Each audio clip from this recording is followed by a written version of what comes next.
चलिए रुक कर रहे हैं एक बड़ी खबर का। दिल्ली चुनाव के लिए बीजेपी की पहली लिस्ट जारी हो गई है। सीएम आतिशी के खिलाफ रमेश बिधूड़ी चुनाव लड़ेंगे। केजरीवाल के खिलाफ परवेश वर्मा चुनाव लड़ेंगे।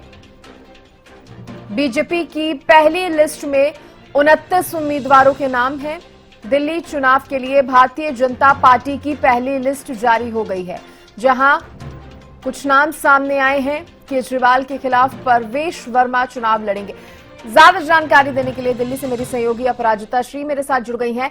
अपराजिता, पहली लिस्ट दिल्ली चुनाव के लिए भारतीय जनता पार्टी ने जारी कर दी है। कौन कौन से वो नाम, प्रमुख नाम इस पहली लिस्ट में शामिल हैं?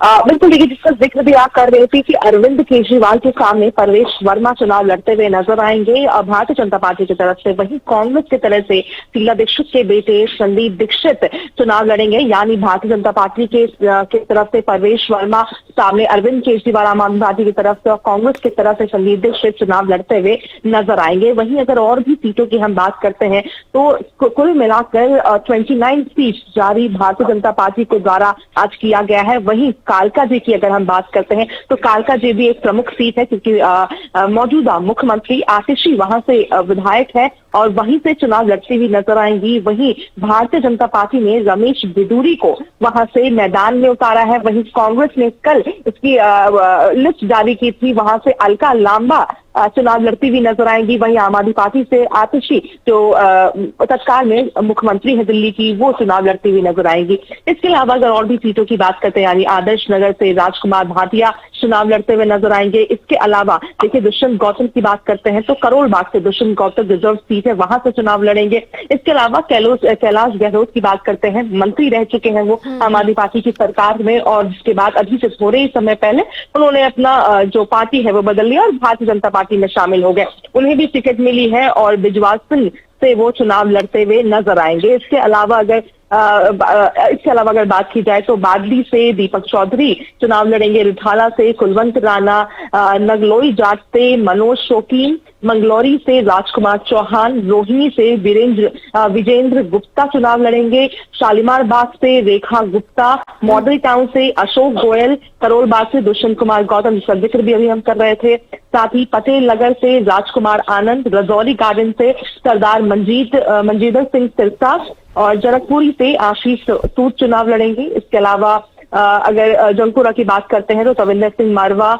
मालवीय नगर से सतीश उपाध्याय, आरके पुरम से अनिल शर्मा, मेहरौली से गजेंद्र यादव, छतरपुर से करतार सिंह तंवर, अम्बेडकर नगर से खुशीराम चुनार, कालकाजी से रमेश बिधूड़ी यानी आतिशी के सामने रमेश बिधूड़ी चुनाव लड़ते हुए नजर आएंगे। इसके अलावा बदरपुर से नारायण दत्त शर्मा, पड़पड़गंज से रविंदर सिंह नेगी। वहीं पड़पड़गंज सीट की अगर हम देखिए बात करते हैं तो पड़पड़गंज सीट वो है जहां से मनीष सिसोदिया, यानी इससे पहले डिप्टी सीएम रह चुके हैं दिल्ली के मनीष सिसोदिया, इस सीट से चुनाव लड़ते हुए आम आदमी पार्टी से नजर आते थे। मगर इसके बाद अभी उनकी सीट बदल दी गई है और अब वहां से ओझा चुनाव लड़ते हुए नजर आएंगे, जो अभी से थोड़ी देर पहले आम आदमी पार्टी में शामिल हुए हैं। तो अब जिन्हें आम आदमी पार्टी ने उतारा है, पड़पड़गंज से उतारा है, उनके सामने अब चुनाव लड़ते हुए भारतीय जनता पार्टी ने रविंदर सिंह नेगी को उतारा है। काफी की टक्कर है, उस सीट को भी काफी इंपॉर्टेंट माना जाता है क्योंकि डिप्टी सीएम खुद वहां से चुनाव लड़ते हुए नजर आते थे।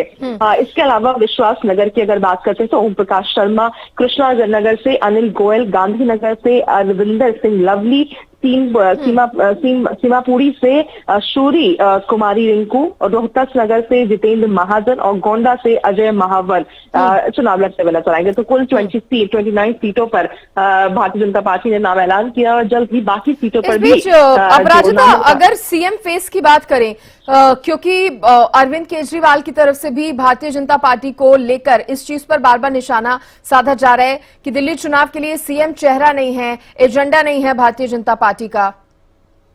देखिए, हालांकि तब भी भारतीय जनता पार्टी चुनाव लड़ती है जहां पर सत्ता में नहीं होती है भारतीय जनता पार्टी। अमूमन देखा गया है, चाहे हम दूसरे पार्टियों की भी बात करते हैं तो वो सिंबल पर चुनाव लड़ती है, यानी पार्टी की तरफ से, और जब चुनाव हो जाते हैं जिसके बाद ही मुख्यमंत्री का चेहरा सामने लाया जाता है। हालांकि बिल्कुल भारतीय जनता पार्टी अभी फिलहाल की अगर बात करते हैं तो प्रधानमंत्री नरेंद्र मोदी और कमल के निशान पर कहीं ना कहीं चुनाव लड़ रही है। यानी भारतीय जनता पार्टी की तरफ से जिस तरीके से प्रधानमंत्री नरेंद्र मोदी ने चुनावी कैंपेनिंग का ऐलान किया है, आगाज किया है। कल उनकी रैली भी दिल्ली में होने वाली है। रोहिणी से शुरुआत करते हुए नजर आएंगे। यानी अगर रोहिणी की हम बात करते तो जिस तरीके से रोहिणी से विजेंद्र गुप्ता चुनाव लड़ते हुए भारतीय जनता पार्टी के लिए नजर आएंगे, तो कल से वहीं से शुरुआत प्रधानमंत्री नरेंद्र मोदी, या यूं कहे तो भारतीय जनता पार्टी ने अपना शंखनाद, चुनावी शंखनाद रोहिणी से शुरू करने वाले हैं। तो हालांकि अभी बिल्कुल इस तरह की चीजें कही जा रही है कि कोई स्पेस नहीं है भारतीय जनता पार्टी के सामने, जिसका जिक्र भी आतिशी ने प्रेस कॉन्फ्रेंस कर किया था कि ना ही चेहरा है ना ही मुद्दा है भारतीय जनता पार्टी के पास। मगर अमूमन देखा गया है जब भी जो पार्टी सत्ता में नहीं होती है उसके मुख्यमंत्री चेहरे का जो भी ऐलान होता है, तमाम चीजें होती है, वो अमूमन चुनाव के बाद ही देखने को मिलता है। जी अच्छा, इसका इम्पैक्ट कितना पड़ेगा? क्योंकि अभी हाल ही में हरियाणा के चुनाव हुए, तब हमने देखा कि CM face Bharatiya Janata party की तरफ से रखा गया था और उसी पे कहीं ना कहीं उसी फेस पर चुनाव आगे लड़ा गया। और इसका इम्पैक्ट कितना पड़ेगा सीएम फेस ना होने का? साथ ही प्रधानमंत्री नरेंद्र मोदी अब जिस तरह से कहीं ना कहीं एक्टिव नजर आ रहे हैं दिल्ली के चुनावों को लेकर, तो क्या लग रहा है इस बार जनता का मूड, दिल्ली की जनता का मूड, अपराजिता क्या कह रहा है? बदलाव होगा या क्या देखने को मिल सकता है?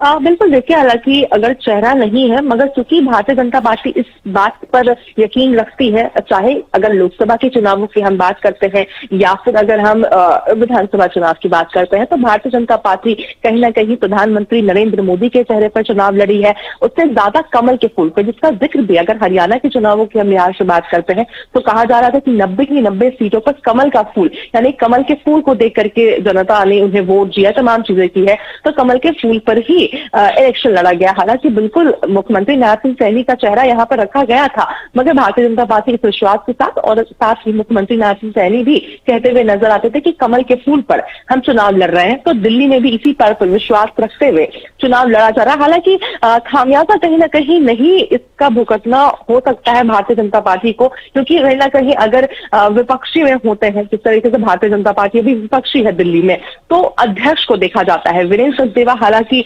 सूत्रों की माने तो कहा जा रहा है कि वीरेंद्र सचदेवा जो अध्यक्ष हैं दिल्ली बीजेपी के, वो चुनाव नहीं भी लड़ सकते हैं। अब क्योंकि अगर वो चुनाव नहीं लड़े तो कहीं ना कहीं वो चेहरा है कि जिनको देख करके चुनाव लड़ा जा रहा है। बाकी जो तमाम लीडर्स हैं उन्हें देख करके चेहरा यहाँ पर, उन्हें देख करके चुनाव लड़ा जाएगा भारतीय जनता पार्टी के साथ। और साथ ही सबसे ऊपर हो जाए कि कोई चीज तो है प्रधानमंत्री नरेंद्र मोदी, और साथ ही कमल के फूल, कमल के चिन्ह पर यहाँ पर चुनाव लड़ती हुई भारतीय जनता पार्टी नजर आएगी। और कहीं ना कहीं इस पर खामियाजा भी बीजेपी को नहीं भुगतना पड़ सकता, क्योंकि अमूमन देखा भी गया इस तरह की चीजें कि जब भी नहीं होती है कोई पार्टी सत्ता में तो किसी भी मुख्यमंत्री के चेहरे को सामने नहीं लाया जाता है।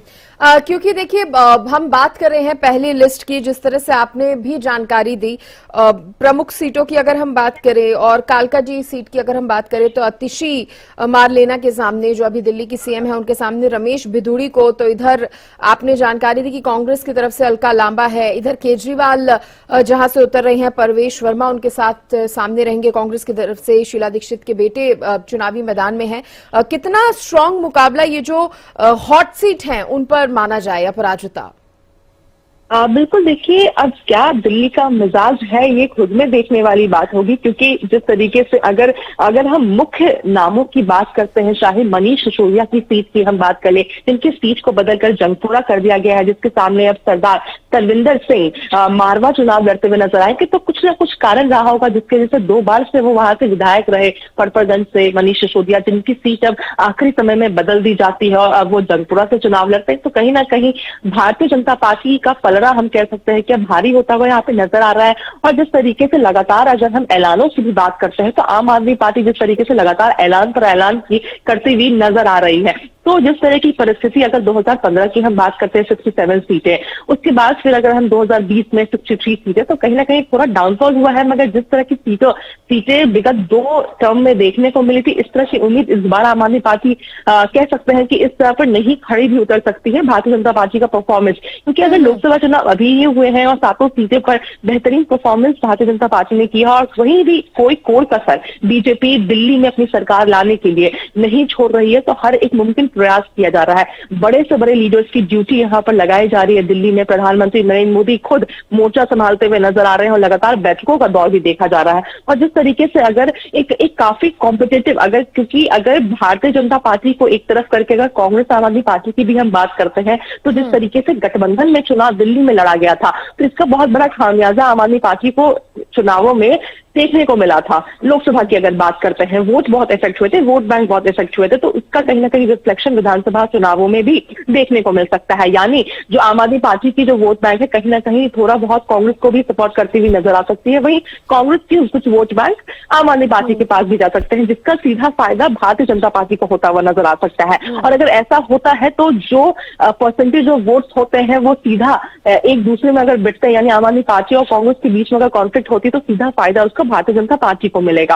और सीटों की अगर हम बात करते हैं तो कालका जी वो सीट है जो बेहद ही इंपॉर्टेंट सीट आम आदमी पार्टी के लिए हो जाता है, क्योंकि आतिशी जो मुख्यमंत्री हैं अभी की, अगर मुख्यमंत्री की बात भी नहीं करते इस तरह की, मुख्यमंत्री तो अरविंद केजरीवाल ही यहाँ पर पोर्ट्रेट किया जा रहा है कि आने वाले जो चुनाव होगा, सरकार आती है आम आदमी पार्टी की, तो अरविंद केजरीवाल ही होंगे मुख्यमंत्री। मगर अगर मंत्री भी आतिशी रह चुकी हैं और रहेंगी भी अगर आम आदमी पार्टी की सरकार आती है, और देखने वाली बात होगी ये मुकाबला कितना कड़ा रहता है। जिस तरह से 2020 के दिल्ली विधानसभा चुनाव में आम आदमी पार्टी के पास 62 और भाजपा के पास 8 सीटें आई थी, कांग्रेस खाता खोल पाएगी इस चुनाव में और या नहीं, ये भी देखना होगा कितनी सीटें कांग्रेस के पाले में जाती हैं इस बार।